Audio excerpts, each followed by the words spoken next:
شما روی مناطق کشاورزی، مناطق جنگلی و یوزر 3 تا تفکیک داری. هم تفکیک کد بهت میده، هم تفکیک گراف بهت میده، هم تفکیک صدا رو بهت میده. یعنی شما 3 تا تفکیک داری، ولی رو مود گلد دیگه شما تفکیک ندارید، چون به صورت آلمتال عمل میکنه. یعنی همه فلزات رو میزنه، ولی در عوض 20 سانت بیشتر از گزینه‌های دیگه میزنه. و پیشنهاد من اینه که شما اول روی مود گلد کار کنید.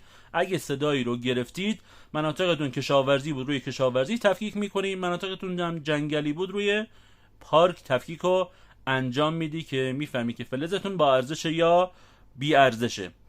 و حساسیت دستگاه هم همین دکمه ستینگ یا همون پاوری که عرض کردم میزنین، علامت حساسیت اینجا ظاهر میشه. وقتی ظاهر شد، شما با این مثلثه میتونی کم و زیاد کنید که بهترین حالت رو این 3 تا مودی که عرض کردم عدد 80-85 میتونی ببری بالا، ولی اونم بستگی به منطقتون داره. اگه آلوده نباشه میتونی ببری بالاتر، اگه آلوده است میاری تا عدد 80.